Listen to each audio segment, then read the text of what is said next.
그림을 그리면 메모리를 덜 뺏겨요. 외장 하드를 이용하니까. 그래서 우리 아이들의 워킹 메모리 훈련을 시키려면 이런 문제풀이 할 때 어려운지 쉬운지 재밌는지 물어보고, 어렵다면 저런 메모리를 낮출 수 있도록 단서 하나를 줄여주고 문제를 재구성하거나 그 밑에 단계 문제를 풀거나, 아니면 도식을 이용해서 메모리의 부담을 덜어준다. 그런 방법이 가능하겠습니다.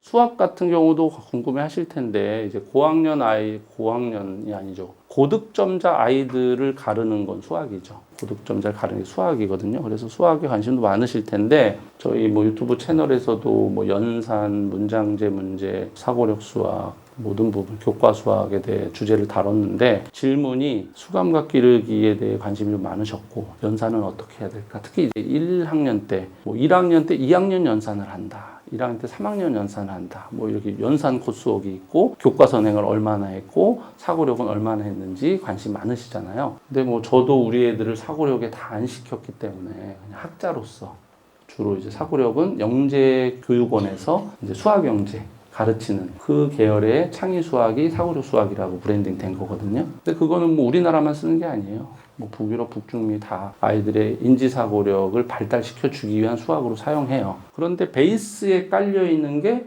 수감각하고 연산이에요. 연산자동화와 수감각이 충분히 길러진 애들은 메모리를 덜 뺏겨요. 우리가 통상 초 1, 2, 3은 동시에 다룰 수 있는 정보를 3개로 봐요. 평균이에요. 우리는 4개인데 똑똑하네요. 우리 2개구나. 조금 부족하지만 그거는 아이들마다 그 폭발하는 시기가 다르기 때문에 시기가 달라요. 어떤 애는 1학년 때 좀 더 퍼포먼스 좋고요. 어떤 애는 4학년 때 퍼포먼스 좋고, 어떤 애는 중학교 가야 좋기 때문에 자만할 것도 없고요. 실망할 것도 없습니다. 폭발하는 시점이 아이들마다 좀 달라요. 근데 중요한 건 전략이잖아요, 전략. 초 1, 2, 3은 정보가 3개 있는데 3개를 동시에 다룰 수 있다는 얘기예요. 뜨문 다루면 100개까지 다룰 수 있는데 동시에. 그럼 엄마가 너 학교 갔다 왔으니까 양말 벗어서 세탁기에 넣고, 신발 주머니는 저쪽에 안방 그쪽에다 놔서 엄마가 검사하게 하고, 그 다음에 윗돌이 걸어서 반듯하게 해가지고 어디다 넣은 다음에 그 우편물 왔는지 현관 갔다 와 하면 4개잖아. 그럼 빠뜨리는 거예요. 그럼 너 왜 이렇게 칠칠하니? 엄마가 이렇게 늘 빠뜨려. 3개니까. 4개 태스크를 줬으니까 빠뜨리지. 그럼 어떻게 해야 돼요? 모듈화해서 나눠야지. 양말 세탁기에 갖다 놓고 가방부터 놓고 와라. 2개. 수행하고 나서 다시 한번 옷 어떻게 하고 소포 온 거 봐라. 2개. 이렇게 시키면 여유가 있어요. 근데 선생님, 박사님 그 정보량 3개 다룰 수 있다고 그랬는데 왜 2개 해요? 중간에 빵빵 하면 거기 메모리가 뺏겨요. 시끄러운 소리, 옆집에 개가 왈왈 짖으면 거기 뺏겨. 주의를 뺏기면 2개 실행하거든요. 그래서 이제 산만하면 패닉이 와요, 사람이. 왜 패닉이 오냐? 그거는 메모리를 뺏겼다는 뜻이에요. 수행해야 되는 태스크를 우린 본능적으로 알고요. 성인도 이제 저같이 만약에 여기 오면 프레젠테이션을 할 때 이 정보를 물 흐르듯이 얘기해야 되면서 우리 학부모님들의 표정이 좋은지 자고 있는지 이런 걸 보면서 카메라는 잘 찍나, 끝나는 시간은 맞춰야지, 여러 개 생각하는데, 그때 만약에 너무 더워. 덥지. 이게 하나 메모리 뺏기는 거예요. 그런데 또 이렇게 가시가 어디 발에 붙은 것 같아. 그럼 이제 메모리 하는데 교실에서 실제로 교사 패닉이 와요. 저도 패닉이 몇 번 있었거든요. 그러니까 이게 막 심각하게 쓰러지는 패닉이 아니라 순간 너무 정신없는 그런 패닉이 와요. 이런 거죠. 애가 막 떠드는데 내가 설명을 하고 있어. 갑자기 생각이 안 나는 거예요. 그럴 때 애들이 더 떠들어. 그러면서 앞에 있는 애가 선생님 모른다.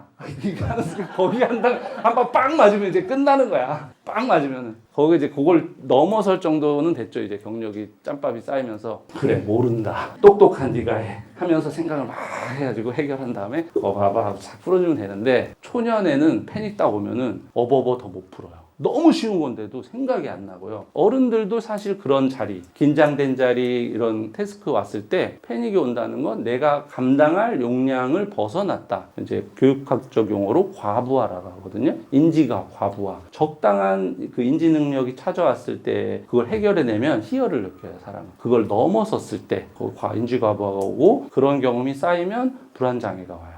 그래서 수학적으로 불편한 걸 자꾸 경험한 아이들은 수학 불안 장애가 옵니다. 그래서 그런 애들은 난이도를 줄여주든지 아니면 힌트를 주든지 그런 어떤 대책을 마련하면 돼요. 시간을 더 주든지.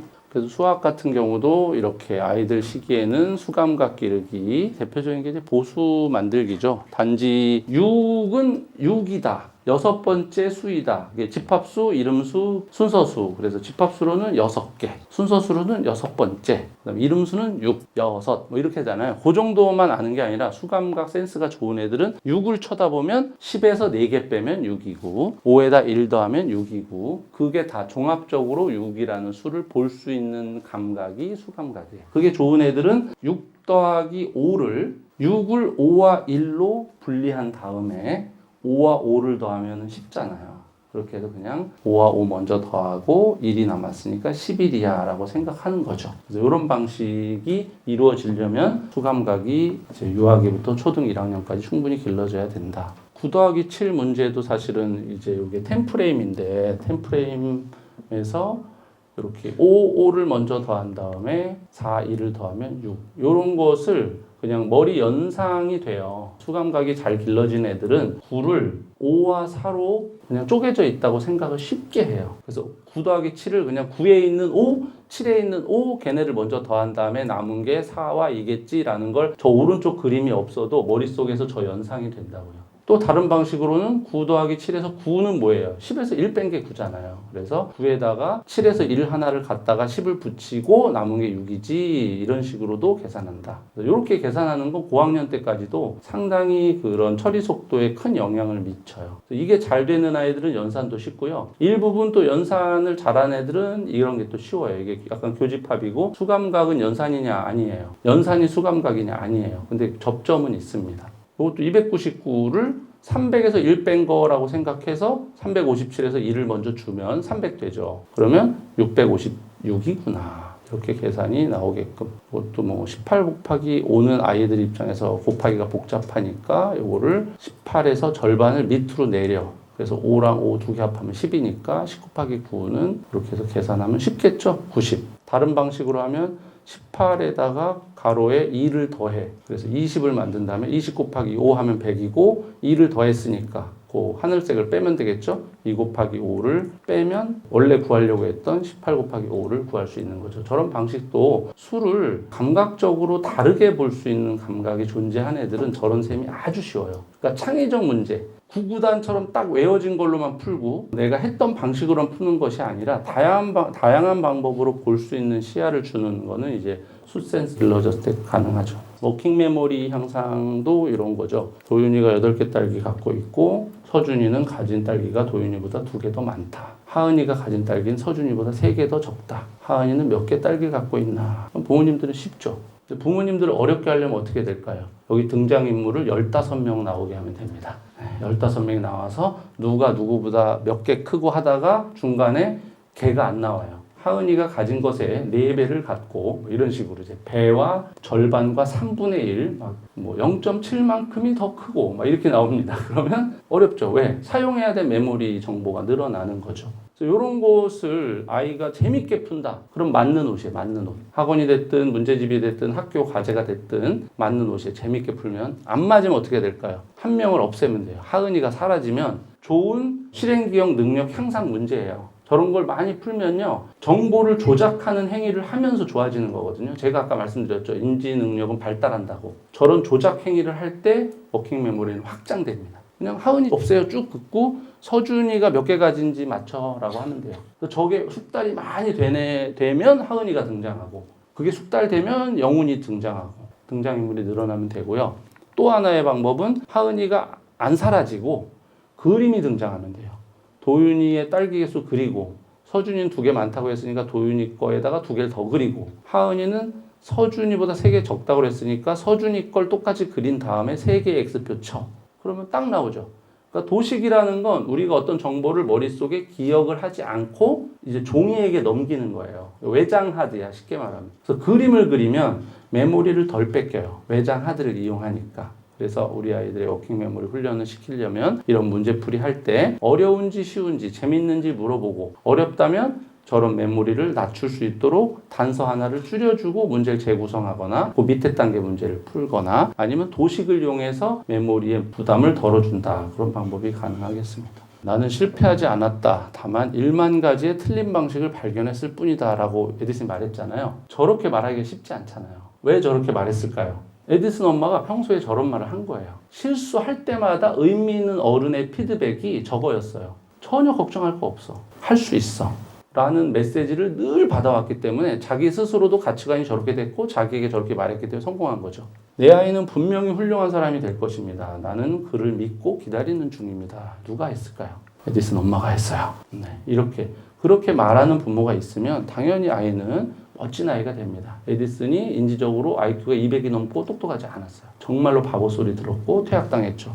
그런데도 세계의 위인이 될 수 있었던 건 백그라운드에 위대한 또 손품이 많이 갔을 거예요. 에디슨은 정말 손품이 많이 갔을 것 같아요. 제가 학교나 뭐 학원이나 아이들 이렇게 쭉 보면 20명 목하는 애 있어요. 혼자서. 그래서 쟤만 없으면 참 행복할 텐데 하고 걔가 이제 끝나서 다음 학년 가면 걔보다 맨파워 센 2명이 있어. 그럴 수 있어요. 그런데 어쨌든 그런 것에 대해서 어쨌든 아이들이 잘 자라는 건데 결국 부모님, 어머님이 그 안에 핵심이다.